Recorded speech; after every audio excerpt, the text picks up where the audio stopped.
right, welcome to the first real episode of DIY Duck Dog. Just to talk a little bit about, again, what DIY Duck Dog really is meant to be. I'm taking this journey and training my own hunting dog. I've never had a hunting dog before. I've had other dogs, but never a hunting dog. And my wife has always wanted a golden retriever, and I've always wanted a hunting dog. So we kind of settled somewhere in the middle. And while I didn't get a field golden necessarily, I did get a golden retriever with some hunting lines, and he's showing some awesome signs of natural retrieve. He's got pretty good prey drive, and I've been working with him already. He's about actually a little bit over 6 months old. So Charlie is in that puppy stage for sure, and we're just going through obedience right now and getting some of the main commands down. I've been learning a lot from different folks, different trainers, researching online, things like that. And what I'm going to do tonight is talk a minute about e-collars. One of the things that just having dogs over the years and just talking to different people, never having a hunting dog, I always actually had a pretty bad, I guess, a negative thought process when it came to shock collars, or what you would think of as a shock collar. And it's just that I thought, shocking a dog, it's inhumane, it's this, it's that, and you hear and you talk to different people. However, when I really started to dive into training my own hunting dog, I realized how essential it's going to be for not only training him for things in the field, but then also things around the house, walking him off leash. It's going to be essential for me. So I started to look into different collars, and I talked to different people. I went to different retail big box stores and just learned as much as I could, and ended up settling on, there's a lot of different brands out there, and I'm sure you guys have some experience if you've ever trained a hunting dog, or if you have used other collars. You might have reasons you chose the one that you use. I decided to go with the Garmin. The Garmin Sport Pro is the one that I decided to go with. I actually met a gentleman that had actually been using this in the field. I met him just locally here, and he had the collar on his dog, and I was asking him about it, and I went back and forth with this and a couple others, and ended up settling on this one just after doing all the research, and I'll tell you why. I kind of unboxed it, quote, already, but I'll just go through kind of, what is the Garmin Sport Pro and why I chose it, and then what does an e-collar really do? And that's the big thing. The one thing I realized is it's not about shocking your dog to give it to use it as a negative. It's really used to reinforce positive behavior and to get your dog's attention and to assist in the commands, where like now I'm using a clicker. So we've been training Charlie with the clicker, and he's doing awesome with it. But when you're out in the field, you're not going to be using a clicker. And so using the collar is just, it does a couple things. First of all, it's a safety for the dog also, especially when you're duck hunting. You don't want a dog that's obviously breaking too soon. You want to have the ability to be able to correct the dog if you have to, and just remind him of those things that he's learned. And it's just going to be a great tool. So I chose the Garmin Sport Pro. It comes with obviously the collar, and then it comes with some other pieces here too. So you've got the receiver. I like it because it's just very easy. It fits well in your hand. Of course, you can get a lanyard for it to put around your neck when you're in the duck blind. So you're not dropping it into the water, and you're not having to hold it. Obviously, you need your hands free to do different things. But it fits well in your hand. Rechargeable batteries in both the collar and the transmitter itself, and it comes with the cables obviously to charge it. So you have your wall charger, and then you have your charger that you would use on your handheld, charges it through USB, and then you have your charger that connects. This one actually connects. So this charger connects to the actual collar itself. It connects to the probes, and then it has USB, and that plugs in. And then this end also has, this transmitter has a USB also that you plug in to the wall. It has a Y that you can charge them both at the same time. One of the things I really liked about the Garmin was it quick charges in 2 hours. Both are charged, and it has a really long battery life. I don't know exactly how long, but it's pretty long. And of course, you have your instructions.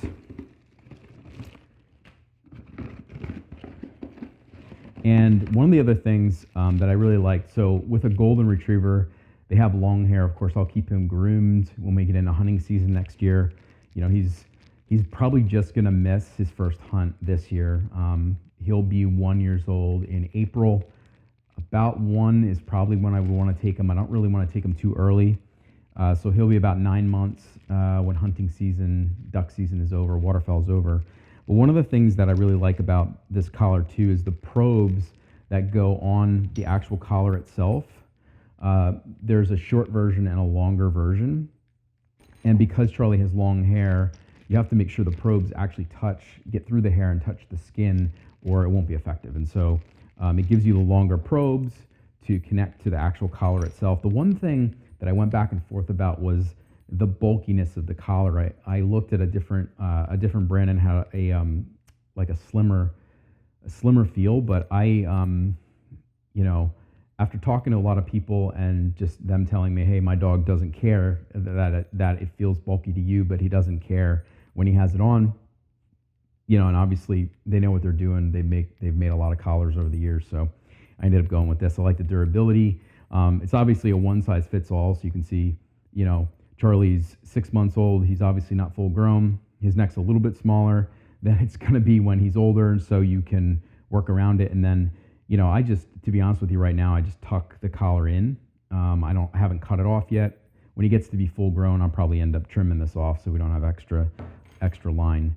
When it comes to the transmitter itself or the handheld, what I like about it is you don't have to do much to change the different modes, right? When I say modes, from doing research, most of them now have the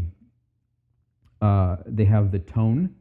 So if you hit the tone button, it causes a tone to go off in the collar. It's just one version of being able to get your dog's attention or reinforce a command. The vibrate is another one.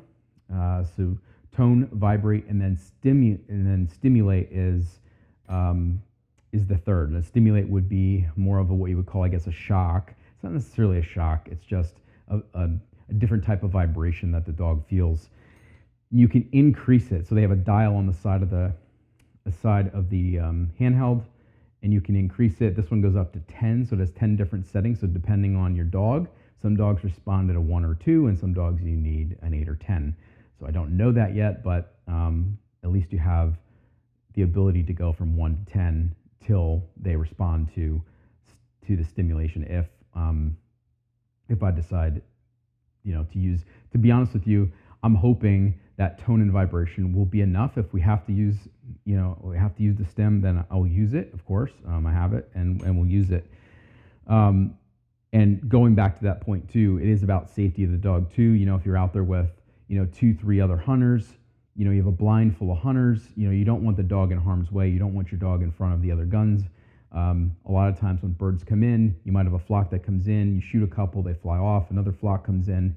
You just got to be careful. And so that's really, I've come to really adopt mentally the safety issue of using one of these with your dog also, and getting them to pay attention when there's a lot of distraction, things like that going on.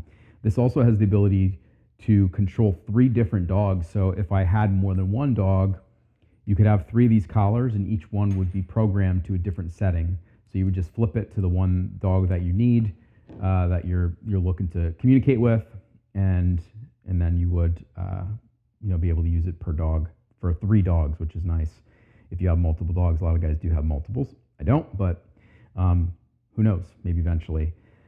One of the things that this one has that a lot of the other collars did not have, and while I don't know necessarily it's going to be an issue, Charlie does bark more than any dog I've ever had, and potentially it could be an issue. So this collar has what they call bark limiter, and so what it does is it has a couple different modes, but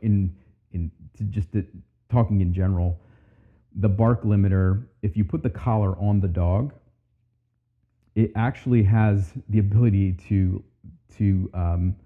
recognize what a bark is, right? So it recognizes it because the collar is up underneath the neck. These collars are worn much differently than any collar you would put a leash on. In fact, you never put a leash on these collars. These are not meant for leashes. You never do. It's a huge no-no. But it's worn up tight on the dog's throat. And when the dog barks, it senses the vibration, and it actually will send a stim to the dog, and it will escalate the stim until the dog actually stops barking. So it's kind of cool. I don't know if I'll ever need to use it. You also have the ability to have it on your dog if you were somewhere. Let's say you're in the blind, and your dog barks. If ducks come in, your dog barks, whatever. You have the ability to actually use it on bark mode manually too. So to control if there's any barking going on, or if you're in the house, if you're out in public, whatever it might be, you can use the bark limiter, which is nice. One of the other things I really love about this collar is it has LEDs. So it actually has LED lights. So when the collar is on your dog, especially in the dark when you're setting up hunting in the morning, you can basically hit the button and it shoots out a flashlight underneath the dog right in front of them. And so you can not only see where they're at, but you can use it while you're out setting up your decoys or whatever. I love that fact. It has the flashlight, the LED that you can hit at any point. So there's a lot of great functions, a lot of great benefits to this collar. Price-wise, of course, it could vary where you're at, but they had a huge sale at Shields where I got this collar at this past weekend, and I think I paid $219 for it. I think it retails regularly at $249. So for the price of what you're getting, it's a great collar. I mean, you could spend, there's GPS collars also that are up into the $600, $700, $800 range, but it's not the highest priced one. It's not the cheapest one, but I think as far as overall function and price, it's a really, it's a really good value for what you're paying for the collar. One of the things that I'm going to be doing, and you'll see this in some of the upcoming videos, is Charlie will be wearing this collar. In fact, he's already worn it 4 times in training sessions around the house here, out back, when we're doing some retrieve work. I want him to get used to the collar and feel it on his neck. I have not touched the transmitter with it on his neck yet, and I'll probably honestly do that for at least a month, maybe 2, so he gets used to just having the collar on, because the dogs associate putting a collar on just like any dog, not a hunting dog, any dog. Dogs get used to putting a collar on. You go for the leash, they know exactly what's happening. Well, I want Charlie to know that when this collar goes on, it's something fun. He's going to get to retrieve. He's going to get to play. And it also means he's going to go to work. That's important, especially, I feel, especially in a house where the dog is mainly going to be a family pet. I have a 6-year-old daughter who loves them, loves to play with them. I'm sure we're not going to do everything by the book. He's not going to be that high drive hunting dog that's just for hunting. I mean, he's a family pet. He's part of our family. My wife loves to snuggle him, and there's going to be some things that he's probably going to have some bad habits and things like that. But I want him to know the difference between when he's in the house just romping around doing his thing to when this collar goes on, he knows that we're getting to work. There's going to be commands. We're going to work. We're going to have fun. We're going to play. With bumpers, we are going to hunt, right? So I want him to know when this collar comes out, when we're in the truck or we stop somewhere, that we're going to hunt. We're going to do some fun things. So that's important to me.